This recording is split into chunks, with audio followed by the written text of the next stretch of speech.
Mohammed bin Tughlaq కాలంలో దక్షిణ భారతదేశంలో రెండు కొత్త సామ్రాజ్యాలు ఆవిర్భవించినవి. అందులో ఒకటి విజయనగర సామ్రాజ్యం. ఈ విజయనగర సామ్రాజ్య పాలకులు క్రీస్తు శకము 1336 సంవత్సరం నుంచి 1680 సంవత్సరాల వరకు ఈ సామ్రాజ్యాన్ని పరిపాలించారు. విజయనగర సామ్రాజ్యాన్ని హరిహర బుక్కరాయలు అన్నదమ్ములు విద్యారణ్య స్వామి ఆశీస్సులతో తుంగభద్రా నది ఒడ్డున ఈ సామ్రాజ్యాన్ని స్థాపించారు. విజయనగర సామ్రాజ్య స్థాపకులు ఎగ్జామ్లో అడిగే క్వశ్చన్ హరిహర బుక్కరాయలు. తర్వాత ఏ నది తీరాన స్థాపించారు? తుంగభద్రా నది తీరాన స్థాపించారు. తర్వాత ఎవరి సహకారంతో స్థాపించారు? విద్యారణ్య స్వామి ఆశీస్సులతో ఈ సామ్రాజ్యాన్ని స్థాపించారు. విద్యారణ్య స్వామి ఆశీస్సులతో స్థాపించారు కాబట్టి అతని పేరు మీదుగా విజయనగరము అని దీనికి పేరు పెట్టడం అనేది జరిగింది. విజయనగరము అనగా విజయాల నగరము అని అర్థం. విజయనగరం అంటే మీనింగు విజయాల నగరము అని అర్థం. ఈ రాజ్యము విజయనగర రాజ్యము స్థాపించబడినప్పుడు రాజధాని అనేగొందెను రాజధానిగా చేసుకొని విజయనగర రాజ్య స్థాపన జరిగింది. ఆ తర్వాత 1344 సంవత్సరంలో రాజధానిని అనేగొంది నుండి విజయనగరానికి మార్చడం అనేది జరిగింది. ఈ విజయనగర చక్రవర్తులకు రాజధాని హంపి విజయనగరము అంటాం. తర్వాత కొంతకాలము పెనుగొండ రాజధానిగా ఉన్నది. తర్వాత వెల్లూరు రాజధానులుగా ఉన్నాయి. విజయనగర చక్రవర్తులకు రాజధానులు హంపి విజయనగరం, దాని తదంతరము పెనుగొండ, తర్వాత వెల్లూరు తమిళనాడులో ఉంటుంది ప్రస్తుతం వెల్లూరు. ఆ తర్వాత చంద్రగిరి అరవీటి వంశస్థుల రాజధాని, అరవీటి వంశస్థుల కాలంలో రాజధాని చంద్రగిరి అనేది ఈ సామ్రాజ్యానికి రాజధానులుగా ఉన్నవి. విజయనగర రాజ్య స్థాపకులు హరిహర బుక్కరాయలు. ఈ హరిహర బుక్కరాయలు మంగళ నిలయవాసుడైన భావ సంగముని కుమారులు కాబట్టి వీరి వంశానికి సంగమ వంశము అనే పేరు రావడం అనేది జరిగింది. విజయనగర రాజులు విరూపాక్ష దేవుడిని కొలిచేవారు. మనకి ఎగ్జామ్లో విజయనగర రాజుల యొక్క కులదైవము అని కూడా అంటారు. విరూపాక్ష దేవుడు వీరి యొక్క కులదైవంగా చెప్తాం. ఈ సామ్రాజ్యం విద్యారణ్య స్వామి ఆశీర్వాదంతో అతని సలహా మేరకు విరూపాక్ష స్వామి పేరు మీదన స్థాపించడం అనేది జరిగింది. కాబట్టి విరూపాక్ష స్వామి పేరే విజయనగర రాజ్యం అని పెట్టుకోవడం అనేది జరిగింది. విద్యారణ్య స్వామి సూచన మేరకు విజయనగరము అను పట్టణము నిర్మించారు. హరిహర బుక్కరాయలు భావ సంగముని కుమారులు కాబట్టి వారి వంశానికి సంగమ వంశము అనే పేరు వచ్చింది. విజయనగర రాజ్యాన్ని 4 రాజవంశాలు పరిపాలించినవి. 1 సంగమ వంశం, 2 సాల్వ వంశం, 3 తులువ వంశం, 4 అరవీటి వంశం. సంగమ వంశం, సాల్వ వంశం, తులువ వంశము, అరవీటి వంశం అనే 4 రాజవంశాలు పరిపాలన చేయడం అనేది జరిగింది. సంగమ వంశము 1336 సంవత్సరం నుంచి 1485 వరకు సంగమ వంశం వారు పరిపాలించారు. రెండవ వంశము సాల్వ వంశం 1485 సంవత్సరం నుంచి 1505 వరకు పరిపాలించారు. మూడవ వంశము తులువ వంశం 1505 సంవత్సరం నుంచి 1570 వరకు పరిపాలించారు.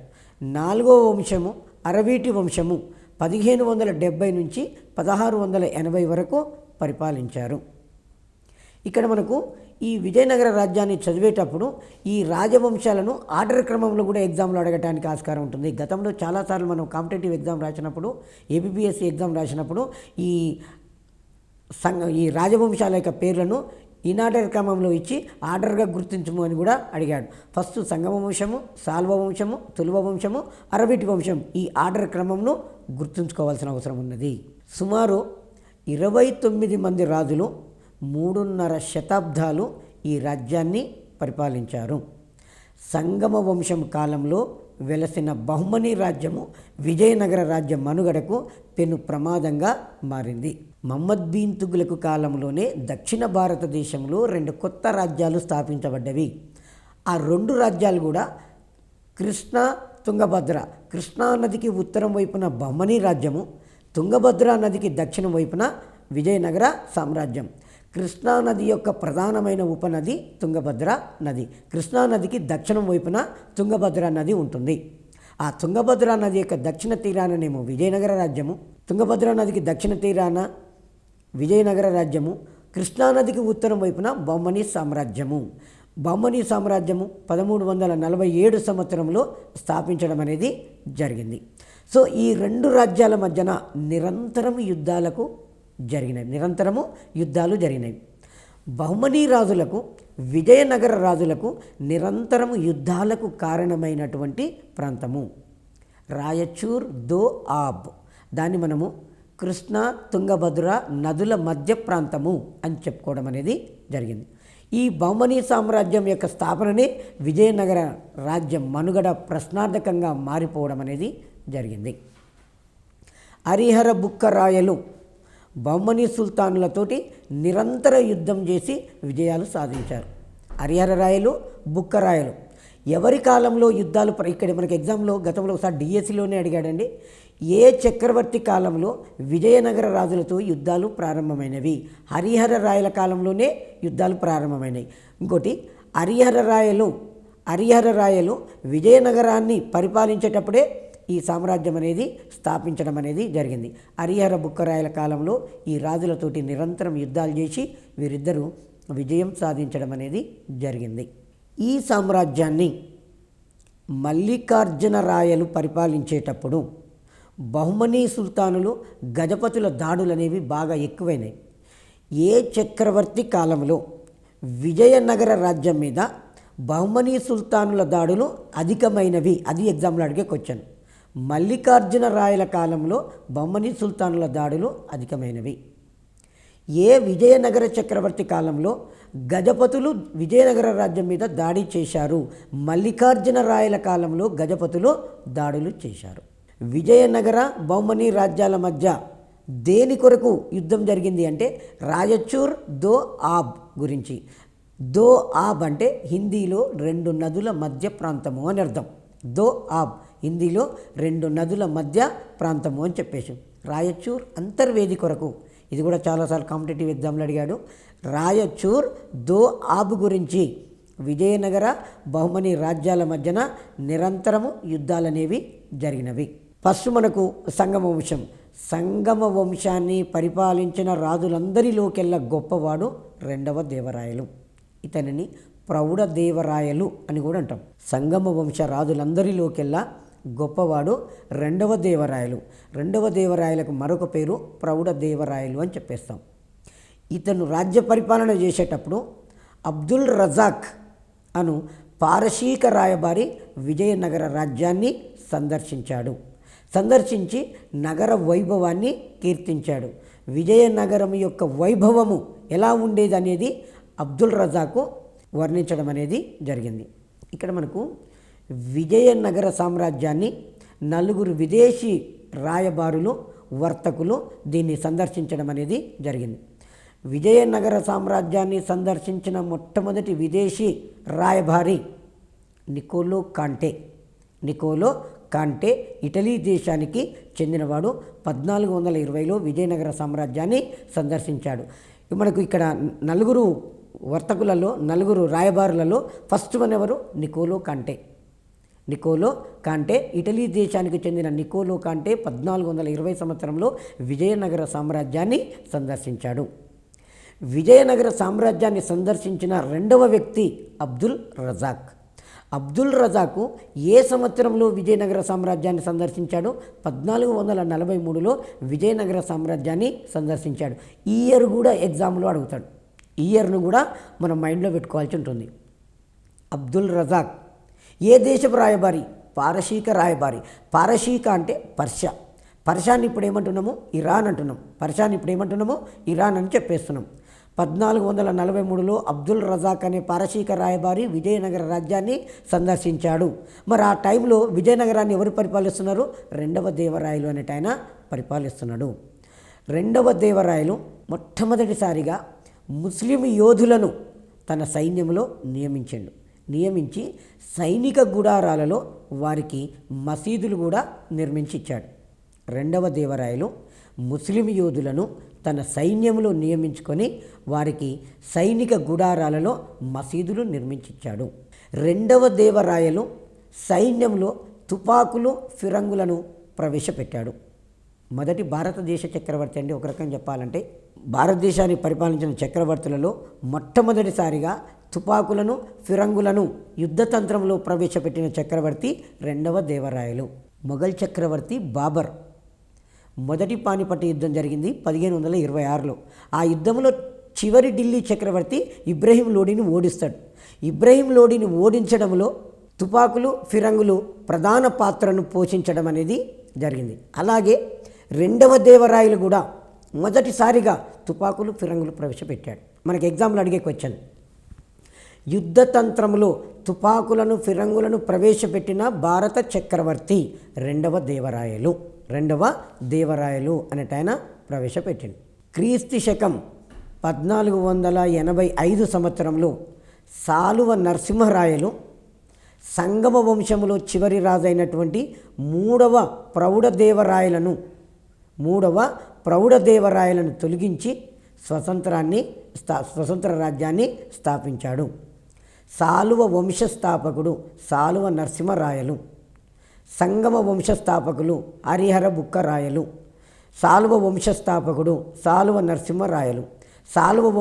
సంగమ వంశంలో చివరి రాజు మూడవ ప్రౌఢదేవరాయలు.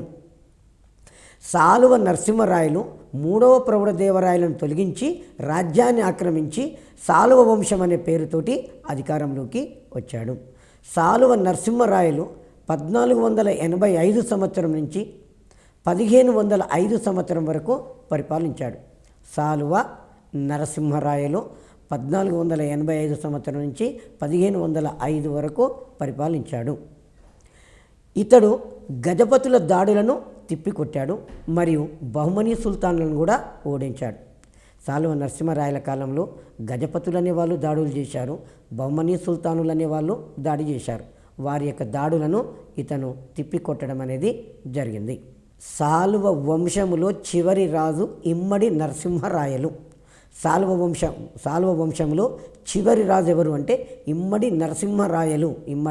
నరసింహరాయలు చివరి రాజుగా చెప్పుకుంటాం. 1505 సంవత్సరంలో ఇమ్మడి నరసింహరాయలను పెనుగొండ కోటలో బంధించి హత్య చేయించి వీర నరసింహరాయలు తులువ వంశం అనే పేరుతోటి అధికారంలోకి వచ్చాడు. ఇక్కడ క్వశ్చన్స్ చూడండి. సాలువ వంశంలో చివరి రాజు ఇమ్మడి నరసింహరాయలు. ఆ తర్వాత తులువ వంశస్థాపకుడు వీర నరసింహరాయలు. ఇమ్మడి నరసింహరాయలను పెనుగొండ కోటలో హత్య చేయించింది తులువ వీర నరసింహరాయలు. తులువ వంశానికి చెందిన వీర నరసింహరాయలు హత్య చేయించి అధికారంలోకి రావడం అనేది జరిగింది. సో మరి ఇక్కడ మనం ఒకసారి చూద్దాము. సంగమ వంశస్థాపకులు హరిహర బుక్కరాయలు. సంగమ వంశంలో చివరి రాజు మూడవ ప్రౌఢదేవరాయలు. సాలువ వంశస్థాపకులు సాలువ నరసింహరాయలు. సాలువ వంశంలో చివరి రాజు ఇమ్మడి నరసింహరాయలు. తులువ వంశస్థాపకులు వీర నరసింహరాయలు. తులువ వంశ రాజులలోనే కాకుండా విజయనగర రాజులందరిలోకెల్లా గొప్పవాడు శ్రీకృష్ణదేవరాయలు ఒక విజయనగర చక్రవర్తినే కాకుండా భారతదేశాన్ని పరిపాలించిన గొప్ప చక్రవర్తులలో ఒకనిగా శ్రీకృష్ణదేవరాయలను కీర్తించడం అనేది జరిగింది. ఇక్కడ శ్రీకృష్ణదేవరాయల యొక్క పరిపాలనా కాలం కూడా ఎగ్జామినేషన్లో అడుగుతాడు. క్రీస్తు శకము 1509 సంవత్సరం నుంచి 1529 సంవత్సరాల మధ్యకాలంలో శ్రీకృష్ణదేవరాయలు పరిపాలించారు. శ్రీకృష్ణదేవరాయల యొక్క రాజధాని హంపి, విజయనగరము ఇతని యొక్క రాజధాని. శ్రీకృష్ణదేవరాయల యొక్క ప్రధానమంత్రి తిమ్మరసు. తిమ్మరసును శ్రీకృష్ణదేవరాయలు అప్పాజీ అని పిలవడం అనేది జరిగింది. శ్రీకృష్ణదేవరాయల యొక్క తండ్రి నరసనాయకుడు, తల్లి నాగాంబ. ఈ నరసనాయకునికి 3 భార్యలు. పెద్ద భార్య వలన వీర నరసింహరాయలు జన్మించాడు. రెండవ భార్య వలన శ్రీకృష్ణదేవరాయలు జన్మించాడు. మూడవ భార్య వలన అచ్యుతరాయలు జన్మించాడు. మొదటి భార్య వలన వీర నరసింహరాయలు, రెండవ భార్య వలన శ్రీకృష్ణదేవరాయలు, మూడవ భార్య వలన అచ్యుత దేవరాయలు జన్మించారు. దేవరాయల యొక్క కీర్తిని బాబర్ తన ఆత్మకథ అయినటువంటి తుజక్ ఈ బాబరీలో కీర్తించాడు. బాబరు తన ఆత్మకథను తుర్కీ భాషలో రాశాడు. బాబర్ యొక్క ఆత్మకథ తుజక్ ఈ బాబరీ. అందులో శ్రీకృష్ణదేవరాయల గురించి ఆయన రాశాడు. ఎందుకంటే బాబరు భారతదేశం మీద దండయాత్ర చేసేటప్పుడు దక్షిణ భారతదేశాన్ని ఎవరు పరిపాలిస్తున్నారు అంటే శ్రీకృష్ణదేవరాయలు పరిపాలిస్తున్నారు. శ్రీకృష్ణదేవరాయల యొక్క కీర్తి ప్రతిష్టల గురించి బాబరు విని తన ఆత్మకథలో శ్రీకృష్ణదేవరాయల గురించి రచించుకోవడం అనేది జరిగింది. చాలా ఇంపార్టెంట్ అండి. బాబరు భారతదేశం మీద దండయాత్ర చేసేటప్పుడు దక్షిణ భారతదేశంలో విజయనగర రాజ్యాన్ని పరిపాలిస్తున్న చక్రవర్తి శ్రీకృష్ణదేవరాయలు. శ్రీకృష్ణదేవరాయల గురించి తన తుజకీ బాబరీలో ఎవరు రాసుకున్నారు? బాబరు రాసుకున్నాడు. శ్రీకృష్ణదేవరాయల యొక్క పట్టాభిషేకము 1509 ఆగస్టు 8న జరిగింది. క్రీస్తు శకము 1509 సంవత్సరము ఆగస్టు 8వ తారీఖు నాడు జరిగింది. ఈ విషయాన్ని శ్రీకృష్ణదేవరాయల యొక్క హంపి శాసనం మనకు తెలియజేస్తుంది. శ్రీకృష్ణదేవరాయల యొక్క పట్టాభిషేకం గురించి తెలుపుతున్నటువంటి శాసనం హంపి శాసనం. తర్వాత క్రీస్తు శకము 1510 సంవత్సరంలో శ్రీకృష్ణదేవరాయలు పోర్చుగీసు వారితోటి సంధి చేసుకొని మేలుజాతి అశ్వాలను దిగుమతి చేసుకున్నాడు. శ్రీకృష్ణదేవరాయలు 1510 సంవత్సరంలో పోర్చుగీసు వారితోటి సంధి చేసుకొని మేలు రకమైన అశ్వాలను దిగుమతి చేసుకున్నాడు. పైగా పోర్చుగీసు ఇంజనీర్లతోటి అనేక చెరువులు త్రవ్వించి నీటిపారుదల సౌకర్యాన్ని కల్పించాడు. పోర్చుగీసు యొక్క ఇంజనీర్ల సాయంతో అనేక చెరువులు త్రవ్వించాడు. ఆ చెరువుల నుండి కాలువలు త్రవ్వించి వ్యవసాయ అభివృద్ధికి చేశాడు. ఇతని కాలంలో శ్రీకృష్ణదేవరాయల కాలంలో అతని రాజ్యాన్ని సందర్శించిన విదేశీ పోర్చుగీస్ గుర్రాల వ్యాపారి డామింగో పేస్ అనే పోర్చుగీస్ గుర్రాల వ్యాపారి శ్రీకృష్ణదేవరాయల కాలంలో అతని రాజ్యాన్ని సందర్శించాడు. డామింగో పేస్ అనే గుర్రాల వ్యాపారి శ్రీకృష్ణదేవరాయల ఆస్థానాన్ని సందర్శించి రాయల యొక్క వ్యక్తిత్వాన్ని, విజయనగరాన్ని గురించి కూడా అతను కీర్తించడం అనేది జరిగింది. శ్రీకృష్ణదేవరాయలు అంత పొడగరి కాదు, అంత పొట్టి కాదు, మధ్యస్థంగా ఉండేవాడు. ముఖముపై అక్కడక్కడ స్ఫోటకపు మచ్చలు ఉండేవి. దక్షిణ భారతదేశంలోని రాజులందరికీ కూడా శ్రీకృష్ణదేవరాయల పేరు చెప్తే హడల్ అని చెప్పేసి డోమింగో పేస్ ఈ రాయల కీర్తిని గురించి పొగడడం అనేది జరిగింది. శ్రీకృష్ణదేవరాయలు దివానీ యుద్ధంలో బహ్మనీ సుల్తానును అతనికి సహాయంగా వచ్చిన మాలిక్ అహ్మద్ ఇబ్రహీం అనే వారిని ఓడించాడు. ఇక్కడ ఏమంటామంటే దివానీ కోవిలకొండ యుద్ధంలో బహ్మనీ సుల్తానును అతనికి సహాయంగా వచ్చిన మాలిక్ అహ్మద్ ఇబ్రహీంను ఓడించాడు. ఓడించిన తర్వాత ఈ విజయానికి గుర్తుగా యవన రాజ్య ప్రతిష్టాపనాచార్య అనే బిరుదును పొందిండు. ఆ తర్వాత శ్రీకృష్ణదేవరాయలకు అంటే ముందు విజయనగర రాజ్యం మీద దక్షిణ ప్రాంత పాలకులు ఉమ్మత్తూరు, శివసముద్రము, పెనుగొండ రాష్ట్రాలను పరిపాలించే రాష్ట్ర పాలకులు అనేకమైనటువంటి స్వతంత్రమైన తిరుగుబాట్లు చేసి నిరంతరం విజయనగర రాజ్యం మీద దాడులు చేసి విజయనగర చక్రవర్తులకు ఇబ్బంది కలిగించారు. అలాగే శ్రీకృష్ణదేవరాయలు కూడా అధికారంలోకి వచ్చిన తర్వాత ఉమ్మత్తూరు, శివసముద్రము, పెనుగొండ రాష్ట్రాల పాలకులు ఇతని రాజ్యం మీద దాడి చేస్తే శ్రీకృష్ణదేవరాయలు స్వయంగా వెళ్ళి ఉమ్మత్తూరు, శివసముద్రము, పెనుగొండ రాష్ట్రాల యొక్క పాలకులను అణిచివేశాడు. ఉమ్మత్తూరు పాలకుడు శ్రీకృష్ణదేవరాయలకు భయపడి కావేరీ నదిలో దూకి ఆత్మహత్య చేసుకోవడం అనేది జరిగింది. ఆ తర్వాత శ్రీకృష్ణదేవరాయలు ఉత్తరం వైపున ఉన్నటువంటి బహమనీ సుల్తాన్లను అణచివేశాడు. దక్షిణంగా జరిగినటువంటి తిరుగుబాట్లను అణచివేశాడు. తర్వాత తూర్పు దిగ్విజయ యాత్రలు మొదలుపెట్టాడు. శ్రీకృష్ణదేవరాయలు తూర్పు దిగ్విజయ దండయాత్రలు.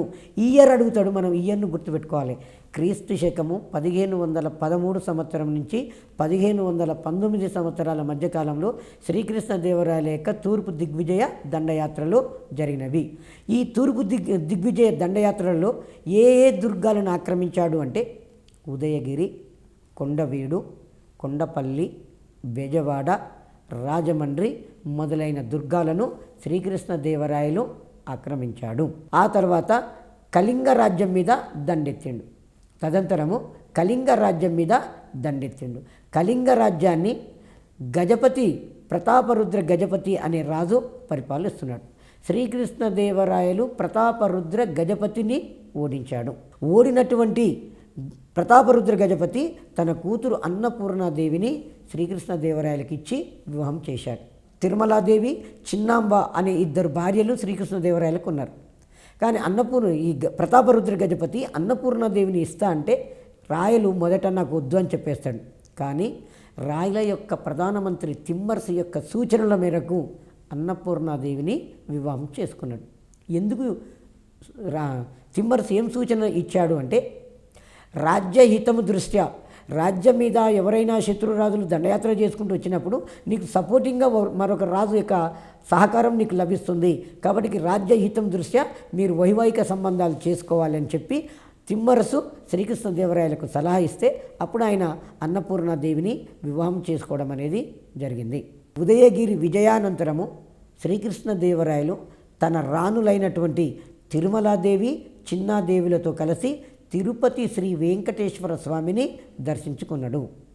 ఉదయగిరి అనే దుర్గాన్ని ఆక్రమించిన తర్వాత తన భార్యలు అయినటువంటి తిరుమలాదేవి, చిన్నాదేవులతో కలిసి తిరుపతి శ్రీ వెంకటేశ్వర స్వామిని శ్రీకృష్ణదేవరాయలు దర్శించుకొని 30,000 బంగారు నాణ్యాలను స్వామివారికి బహుకరించడం అనేది జరిగింది. కందుకూరు, అద్దంకి, వినుకొండ, బెల్లంకొండ, నాగార్జునకొండ మొదలైన కోటలను ఆక్రమించాడు. శ్రీకృష్ణదేవరాయలు కందుకూరు, అద్దంకి, వినుకొండ, బెల్లంకొండ, నాగార్జునకొండ మొదలైన కోటలను ఆక్రమించాడు. దీని తర్వాత నల్లగొండ, వరంగల్, దేవరకొండ, కంభంమెట్టు ఎక్కడ ఉంటుందంటే ఖమ్మం జిల్లాలో ఉంటుంది. కంభంమెట్టు ఈ ప్రాంతాలను కూడా ఆక్రమించాడు. టోటల్గా తీసుకున్నట్లయితే కందుకూరు, అద్దంకి, వినుకొండ, బెల్లంకొండ, నాగార్జునకొండ, నల్లగొండ, వరంగల్లు, దేవరకొండ, కంభంమెట్టు ఈ అన్ని ప్రాంతాలను శ్రీకృష్ణదేవరాయలు తన తూర్పు దిగ్విజయ యాత్రలో భాగంగా ఆక్రమించేశాడు. తదంతరము శ్రీకృష్ణదేవరాయలు సింహాచలము, పొట్నూరుల వద్ద విజయస్తంభాన్ని నాటాడు. ఈ బిట్టు కూడా చాలాసార్లు కాంపిటేటివ్ ఎగ్జామ్లో అడుగుతున్నాడండి. శ్రీకృష్ణదేవరాయలు ఇక్కడ విజయస్తంభాన్ని నాటినాడు. ఎక్కడ? సింహాచలము మరియు పొట్నూరు. సింహాచలము మరియు పొట్నూర్లలో విజయస్తంభాలను నాటినాడు. తర్వాత బీజాపూర్ సుల్తాన్ ఇస్మాయిల్ ఆదిల్ షాను గొబ్బూరు యుద్ధంలో క్రీస్తు శకం 1520 సంవత్సరంలో ఓడించాడు. రాయలు తూర్పు దిగ్విజయాత్రలో దండయాత్రలో ఉన్నప్పుడు మళ్ళీ తిరిగి బీజాపూర్ సుల్తాను ఇస్మాయిల్ ఆదిల్ షా అనేటైనా తిరిగి ఈ విజయనగర రాజ్యాల మీద దాడులు చేయడం ప్రారంభించాడు. కాబట్టి శ్రీకృష్ణదేవరాయలు ఈ బీజాపూర్ సుల్తాన్ తోటి యుద్ధం చేశాడు. ఆ యుద్ధానికి ఏమని పేరు అంటే గొబ్బూరు యుద్ధము. గొబ్బూరు యుద్ధం ఎప్పుడు జరిగింది? 1520 సంవత్సరంలో జరిగింది. పోర్చుగీసు వారిని శ్రీకృష్ణదేవరాయలు కూడా తన సైన్యంలో నిలుపుకున్నాడు. పోర్చుగీస్ వారిని తన సైన్యంలో నిలుపుకున్నాడు. తన సైనికులకు సైనిక శిక్షణ కూడా వాళ్ళ ద్వారా ఇప్పించడం అనేది జరిగింది. తర్వాత ఇతని కాలంలో శ్రీకృష్ణదేవరాయల కాలంలో హంపి విజయనగరంలో ప్రతి సంవత్సరము విజయదశమి నాడు పెద్ద ఎత్తున విజయదశమి పండగ ఉత్సవం అనేది జరిగేది. అక్కడ మహార్నవమి దిబ్బ అనేది ఉంటుంది. విజయనగర రాజుల కట్టడాలలో గొప్పది మహార్నవమి దిబ్బ. ఆ మహార్నవమి దిబ్బ వేదిక మీద విజయదశమి యొక్క వేడుకలు చాలా గొప్పగా ఆడంబరంగా జరిగేవి. ఆ తర్వాత రాయచూరు యుద్ధం 1520 సంవత్సరంలో జరిగింది. దక్కన్ సుల్తాన్ సైన్యాలను శ్రీకృష్ణ దేవరాయలు ఓడించాడు. దక్కన్ సుల్తాన్ల యొక్క సైన్యాలను 1520 సంవత్సరంలో శ్రీకృష్ణ దేవరాయలు ఓడించాడు. తర్వాత శ్రీకృష్ణ దేవరాయల యొక్క తల్లి పేరు నాగాంబ. శ్రీకృష్ణ దేవరాయల యొక్క తల్లి పేరు నాగాంబ. తన తల్లి గౌరవార్థము నాగలాపురము అను గ్రామాన్ని నిర్మించి అక్కడ ఒక చెరువును త్రవ్వించాడు. తన తల్లి నాగాంబ గౌరవార్థము నాగలాపురం అనే ఒక పట్టణాన్ని నిర్మించి అక్కడ ఒక చెరువును, నాగలాపురం చెరువును త్రవ్వించాడు. శ్రీకృష్ణదేవరాయలు విజయనగరంలో విఠల స్వామి ఆలయాన్ని, హజారా రామస్వామి ఆలయాలను నిర్మించాడు. హజారా రామస్వామి ఆలయము, విఠల స్వామి ఆలయాలను నిర్మించాడు. ఈ హజారా రామస్వామి ఆలయము యొక్క గోడల మీద రామాయణ గాథను తొలిపించడం అనేది జరిగింది. శ్రీకృష్ణదేవరాయలకు 3 భార్యలు. ఆ 3 భార్యలలో ఈ గజపతి కూతురైనటువంటి అన్నపూర్ణాదేవికి ఒకే ఒక మగ సంతానము కలిగాడు. మిగతా 2 భార్య వలనేమో ఆ కూతుర్లు జన్మించారు. బాబు పేరు తిరుమల రాయలు అని పెట్టి ఆ తిరుమల రాయలకు 8 సంవత్సరాల వయసులోనే నా వారసుడు అని చెప్పి యువరాజుగా పట్టాభిషేకము జరిపించాడు. కానీ ఎవరో విష ప్రయోగం చేసి 8 సంవత్సరాల పిల్లవాడిని చంపేశారు. ఎవరో విషప్రయోగం చేసి తన పిల్లవాడిని చంపేశారు. ఆ నెపము తిమ్మరుసు మీద పడుతుంది. శ్రీకృష్ణదేవరాయల కుమారుడు యొక్క హత్య అనేది తిమ్మరుసు చేయించినట్లుగా ఒక వార్త బయటికి వస్తుంది. కొడుకు చనిపోయినటువంటి దుఃఖసాగరములో శ్రీకృష్ణదేవరాయలు తిమ్మరుసు యొక్క 2 కనుగుడ్లు వీకిచ్చి బందీ చేస్తాడు. ఆ తర్వాత ఆలస్యంగా నిజము బయటకు వస్తుంటుంది. సో నేను మహాపరాధం చేశాను, చాలా తప్పు చేశాను అని చెప్పేసి శ్రీకృష్ణదేవరాయలు మానసికంగా ఇబ్బంది పడి 1529 సంవత్సరము డిసెంబర్లో మరణించాడు. శ్రీకృష్ణదేవరాయలు మరణించిన తర్వాత అతని సోదరుడు అచ్యుతదేవరాయలు అధికారంలోకి వచ్చాడు. శ్రీకృష్ణదేవరాయలు మరణించింది అంటే ఆయన శ్రీకృష్ణదేవరాయలే నా తర్వాత వారసుడు నా తమ్ముడు అచ్యుతదేవరాయలు అని ప్రకటిస్తాడు. కాబట్టి శ్రీకృష్ణదేవరాయల తర్వాత అచ్యుతదేవరాయలు అనేట ఆయన అధికారంలోకి రావడం అనేది జరిగింది. శ్రీకృష్ణదేవరాయల ఆస్థానంలో అష్టదిగ్గజాలు అను 8 మంది కవులు ఉన్నారు. చాలాసార్లు అడిగాడు. అష్టదిగ్గజాలు అనే 8 మంది కవులు ఎవరి ఆస్థానంలో ఉన్నారు? శ్రీకృష్ణదేవరాయల ఆస్థానంలో ఉన్నారు. గుప్త చక్రవర్తి 2వ చంద్రగుప్త విక్రమాదిత్యుని ఆస్థానంలో నవరత్నములు అనే 9 మంది కవులు ఉన్నారు. వారు సంస్కృత భాషలో పండితులు. గుప్త చక్రవర్తి 2వ చంద్రగుప్త విక్రమాదిత్యుని ఆస్థానంలో 2వ చంద్రగుప్త విక్రమాదిత్యుని యొక్క ఆస్థానంలో నవరత్నములు అనే 9 మంది కవులు ఉన్నారు. అలాగే శ్రీకృష్ణదేవరాయల ఆస్థానంలో అష్టదిగ్గజములు అనే 8 మంది కవులు ఉన్నారు. ఈ అష్టదిగ్గజాలు తెలుగు భాషలో పండితులు. అష్టదిగ్గజాలు అనే 8 మంది కవులు ఏ భాషలో పండితులు? తెలుగు భాషలో మాత్రమే వీరు పండితులుగా చెప్పుకోవచ్చు. ఈ అష్టదిగ్గజాలలో అల్లసాని పెద్దన్న, నంది తిమ్మన అనే వాళ్ళు ముఖ్యమైన వ్యక్తులుగా చెప్పుకోవచ్చు. అల్లసాని పెద్దన్న, నంది తిమ్మన అనేవారు ముఖ్యులు. అల్లసాని పెద్దన మను చరిత్ర అనే గ్రంథం రాశాడు. అల్లసాని పెద్దన మను చరిత్ర అనే గ్రంథము రాశాడు. శ్రీకృష్ణదేవరాయలు తెలుగు భాషలో ఆముక్తమాల్యద అనే గ్రంథం రాశాడు. శ్రీకృష్ణదేవరాయలు తెలుగు భాషలో రచించినటువంటి గ్రంథము ఆముక్తమాల్యద. ఈ ఆముక్తమాల్యద అనే గ్రంథము ఎవరి జీవిత చరిత్ర ఆధారంగా రాయబడింది అంటే తమిళ భక్త కవయిత్రి ఆండాల్ జీవిత చరిత్ర ఆధారంగా రాయబడింది. మనకు ఆల్వార్లలో ఉన్నటువంటి ఒకే ఒక స్త్రీ ఆండాల్. ఈ ఆండాల్ యొక్క జీవిత చరిత్రను ఆధారంగా చేసుకొని ఆముక్తమాల్యద అనే గ్రంథాన్ని తెలుగు భాషలో శ్రీకృష్ణదేవరాయలు రచించాడు. శ్రీకృష్ణదేవరాయలు దేశ భాషలందు తెలుగు లెస్స అని కీర్తించడం అనేది జరిగింది. శ్రీకృష్ణదేవరాయలు తెలుగు భాషకు చేసిన సేవ వలన ఇతనిని ఆంధ్రభోజుడు అని కీర్తించారు. ఆంధ్రభోజుడు అని బిరుదు కలిగిన వ్యక్తి శ్రీకృష్ణదేవరాయలు. దేశ భాషలందు తెలుగు లెస్స అన్నది ఎవరు? శ్రీకృష్ణ దేవరాయలు. ఆ తర్వాత శ్రీకృష్ణ దేవరాయలు కవులతోటి పండితులతోటి సాహిత్య గోష్ఠులు జరపడానికి భువన విజయం అనే సభను నిర్మించాడు. కవులు పండితులతోటి ఎక్కడ చర్చలు జరిపేవాడు అంటే భువన విజయం అనే సభలో పండితులతోటి చర్చా గోష్ఠులు నిర్వహించేవాడు. శ్రీకృష్ణదేవరాయలు మరణించిన తర్వాత అతని తమ్ముడు అచ్యుతరాయలు అధికారంలోకి వచ్చాడు. అచ్యుతరాయలు అల్లుడైన అలియరామరాయలు పరిపాలించాడు. అచ్యుతరాయలు మరణించిన తర్వాత ఎవరు అధికారంలోకి వచ్చారంటే సదాశివరాయలు అధికారంలోకి వచ్చాడు.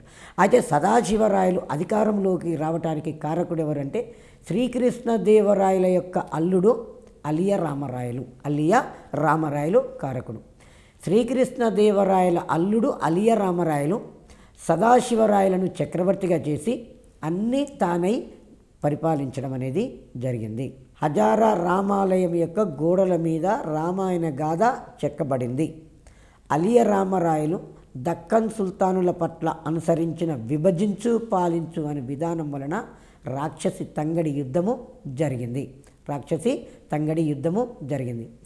ఈ బహుమనీ సామ్రాజ్యము 5 రాజ్యాలుగా విడిపోతుంది. అహ్మద్ నగరు, బీరారు, గోల్కొండ, బీదరు, బీజాపూర్ అనే రాజ్యాలు ఉంటున్నాయి. ఈ అలియ రామరాయలు ఒకసారి అహ్మద్ నగర్ తోటి ఫ్రెండ్షిప్ చేసి అహ్మద్ నగరు విజయనగర రాజు కలిసి బీజాపూర్ రాజ్యం మీద దాడి చేసేవారు. మళ్ళొకసారి బీజాపూర్ రాజ్యంతో స్నేహం చేసి ఈ గోల్కొండ రాజ్యం మీద దాడి చేస్తున్నాడు.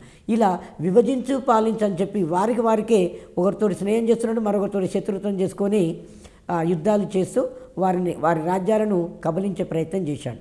కాబట్టి ఈ బహుమనీ రాజ్యాలన్నీ కూడా మొత్తము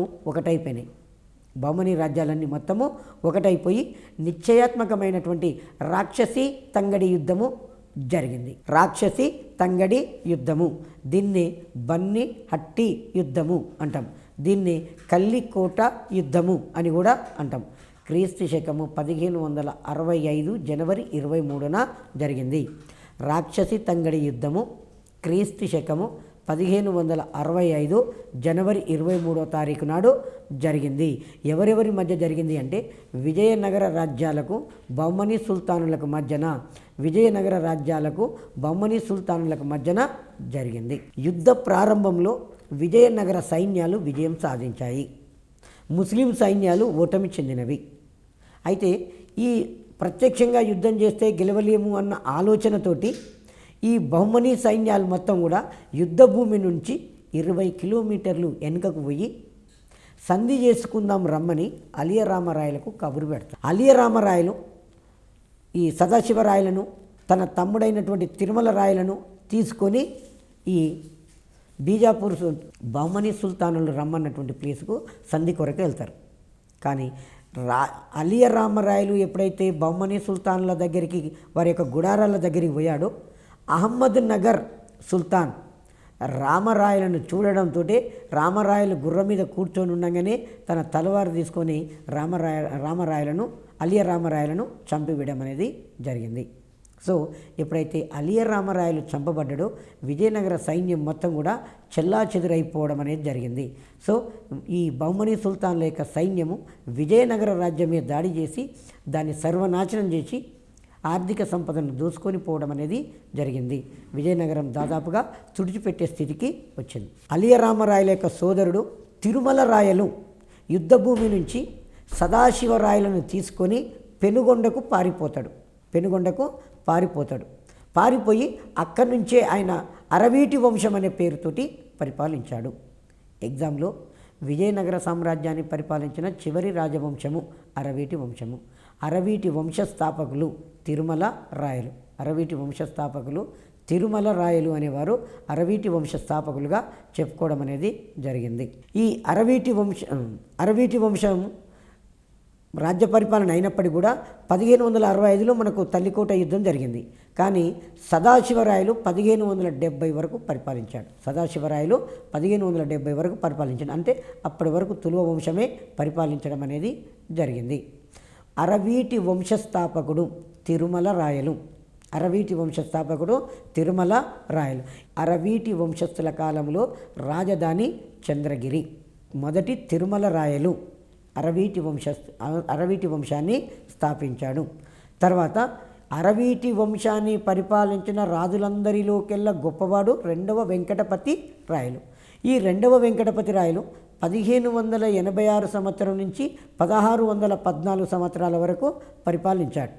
1586 నుంచి 1614 సంవత్సరాల మధ్య పరిపాలించారు. ఇతని కాలంలోనే అక్బర్ చక్రవర్తి నాకు లొంగిపో అన్నట్టుగా రాయబారాన్ని పంపిస్తుంటే ఈయన ఒకసారి వినండి. అక్బర్ పరిపాలనా కాలము 1556 1605.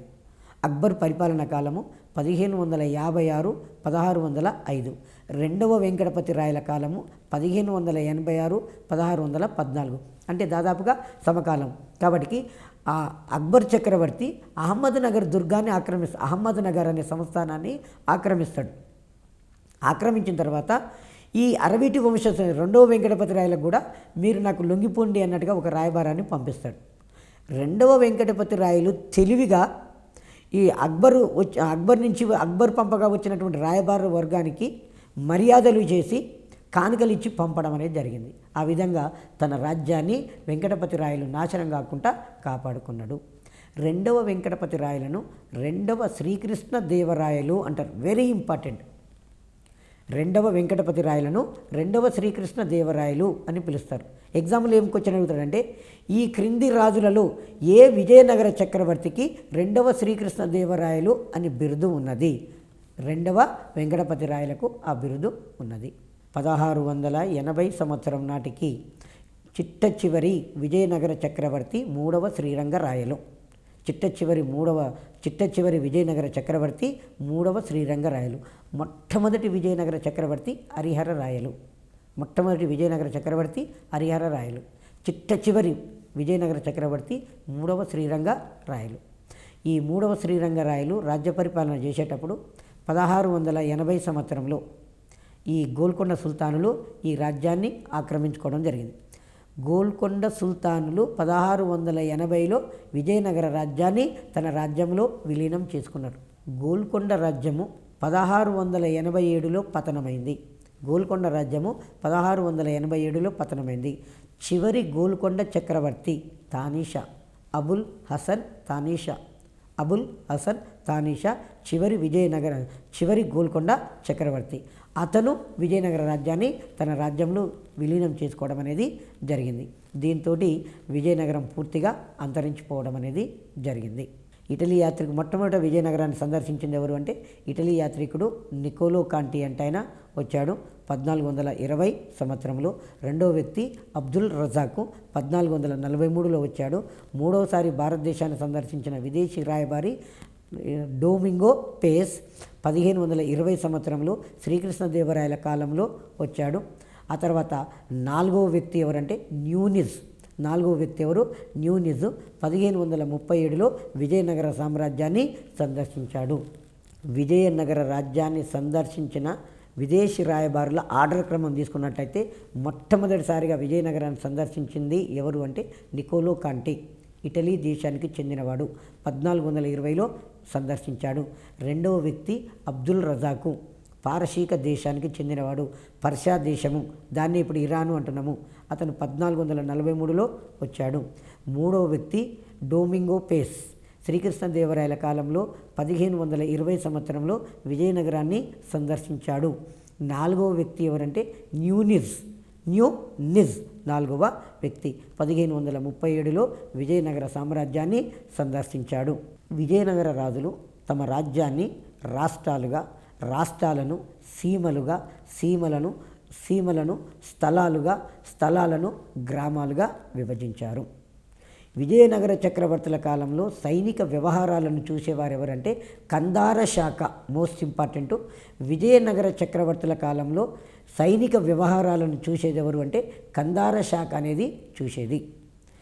రాయల పరిపాలనా కాలము తెలుగు భాషకు స్వర్ణయుగము. శ్రీకృష్ణదేవరాయల యొక్క పరిపాలనా కాలము తెలుగు భాషకు స్వర్ణయుగము అని చెప్పుకుంటాం. విజయనగర చక్రవర్తుల కాలంలో గంగాదేవి అనేటామ మధురా విజయము అనే గ్రంథం రాసింది. గంగాదేవి మధురా విజయం అనే గ్రంథము రాసింది. తిరుమలాంబ వరదాంబికా పరిణయం అనే గ్రంథము రాసింది. విజయనగర చక్రవర్తుల యొక్క సైనిక విధానాన్ని అమర నాయంకర విధానము అంటాం. చూడండి, కాకతీయుల కాలంలో సైనిక విధానాన్ని నాయంకర విధానము అన్నాం. కాకతీయుల కాలంలో సైనిక విధానాన్ని నాయంకర విధానము అన్నాం. విజయనగర చక్రవర్తుల కాలంలో సైనిక విధానాన్ని అమర నాయంకర విధానము అన్నాం. అమరము అంటే నిర్ణీత ప్రాంతంపై, అమరము అంటే నిర్ణీత ప్రాంతంపై భూమి శిస్తు వసూలు చేసుకునే అధికారము. అమరం అంటే నిర్ణీత భూభాగముపై భూమి శిస్తు వసూలు చేసుకునే అధికారమే అమరము అని చెప్పుకోవడం అనేది జరిగింది. సామ్రాజ్యం, విజయనగర సామ్రాజ్యం తర్వాత మనకు బహుమనీ సామ్రాజ్యం అనేది ఉన్నది.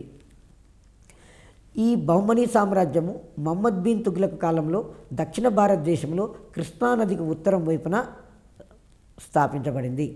ఈ కృష్ణానదికి ఉత్తరం వైపున బహుమనీ సుల్తానులు 1347 నుంచి 1518 సంవత్సరం వరకు పరిపాలించారు. చాలాసార్లు కాంపిటేటివ్ ఎగ్జామ్లు అడుగుతాడు. బహుమనీ రాజ్య స్థాపకుడు అల్లావుద్దీన్ హసన్ బహ్మన్ షా. అల్లావుద్దీన్ హసన్ బహ్మన్ షా. ఈయనకు మరొక పేరు ఏంటంటే అల్లావుద్దీన్ హసన్ గంగు. అల్లావుద్దీన్ హసన్ గంగు. మరి ఈయన దౌలతాబాదు కేంద్రంగా చేసుకొని రాజ్యస్థాపన చేశాడు. దౌలతాబాదును కేంద్రంగా చేసుకొని రాజ్యస్థాపన చేయడం అనేది జరిగింది. అల్లావుద్దీన్ హసన్ బహ్మన్ షా దౌలతాబాదును కేంద్రంగా చేసుకొని 1347లో బహుమనీ సామ్రాజ్యాన్ని స్థాపించాడు. నెక్స్ట్ ఇంపార్టెంట్, బహుమనీ సుల్తానులకు రాజధాని గుల్బర్గా. బహుమనీ సుల్తానులకు రాజధాని గుల్బర్గా. అల్లావుద్దీన్ హసన్ బహ్మన్ షా గుల్బర్గాను రాజధానిగా చేసుకొని పరిపాలించాడు. ఈ బహుమనీ రాజులలో గొప్ప రాజులు ఇద్దరు. ఒక అతను ఫిరోజ్ షా, రెండవ వ్యక్తి మూడవ మహమ్మద్ షా. ఈ బహుమనీ సుల్తాన్లలో గొప్ప రాజులుగా చెప్పుకోవచ్చు. ఫిరోజ్ షా గుల్బర్గాలో ఒక మసీదును నిర్మించాడు. ఫిరోజ్ షా గుల్బర్గాలో ఒక మసీదు అనే దానిని నిర్మించాడు. మూడవ మహమ్మద్ షా గొప్ప రాజు. ఇతని యొక్క ప్రధానమంత్రి మహమ్మద్ గవాన్. మూడవ మహమ్మద్ షా చాలా ఇంపార్టెంట్. మూడవ మహమ్మద్ షా యొక్క ప్రధానమంత్రి మహమ్మద్ గవాన్. మహమ్మద్ గవాన్ బహుమనీ రాజ్యంలో స్థిరత్వాన్ని తీసుకొని వచ్చాడు. మహమ్మద్ గవాను బహుమనీ రాజ్యంలో స్థిరత్వాన్ని తీసుకొని రావడం అనేది జరిగింది. బహుమనీ రాజ్యంలో స్థిరత్వాన్ని తీసుకొచ్చాడు. ఈ మహమ్మద్ గవాను 1404 సంవత్సరంలో పర్షియా దేశంలో జన్మించాడు. పర్షియాని ఇప్పుడు ఏమంటున్నాము? ఇరాన్ అని పిలుస్తున్నాం. పర్షియా అన్న, పారశీకము అన్న, ఇరాన్ అన్న ఒకటే. 1404లో జన్మించాడు. 1447లో బీదరు చేరి రెండవ అల్లావుద్దీన్ కొలువులో ఉద్యోగంగా చేరాడు.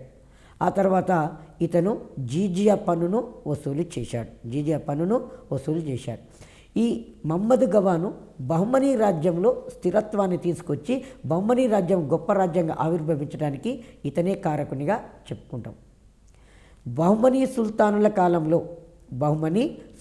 కాలంలో రష్యా వర్తకుడైన అతనేషియన్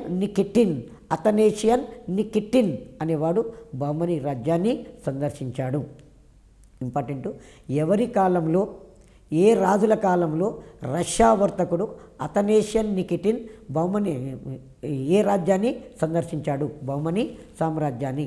రష్యా వర్తకుడు అతనేషియన్ నికిటిన్ బహుమనీ సామ్రాజ్యాన్ని సందర్శించాడు. మహమ్మద్ గవానును 1481 సంవత్సరంలో హత్య చేశారు. ఎందుకంటే ఈ బహుమనీ సామ్రాజ్యంలో అధికారులలో 2 వర్గాలుగా చీలిపోయారు.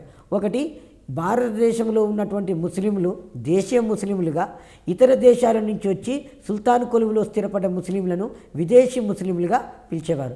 దేశీయ ముస్లింలు, విదేశీ ముస్లింలు ఇద్దరి మధ్యన అధికారం కొరకు కొంతవరకు వారసత్వ పోరు జరిగింది. అందులో మహమ్మద్ గవాను పర్షియా దేశం నుంచి వచ్చాడు.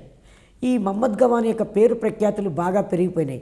కాబట్టి ఇతని పేరు ప్రఖ్యాతులకు అసూయ చెందిన వారు ఈ మూడవ మహమ్మద్ షా బాగా తాగి ఉన్నప్పుడు అతని మీద చాడీలు చెప్పిస్తే అతను ఏం చేశాడు? మూడవ మహమ్మద్ షా మహమ్మద్ గవాన్కు ఉరిశిక్ష విధించాడు. 1481లో ఉరిదీశారు. ఇతను ఎప్పుడైతే ఉరిదీశారో మహమ్మద్ గవానును, ఇమీడియట్లీ రాజ్యం పతనం ప్రారంభం కావడం అనేది జరిగింది. మహమ్మద్ గవాను బీదర్లో ఒక మదర్సాను నిర్మించాడు. మహమ్మద్ గవాను బీదర్లో ఒక మదర్సా అంటే ముస్లింల పాఠశాలను మదర్సా అంటారు. ముస్లింల యొక్క పాఠశాలను ఏమంటారు?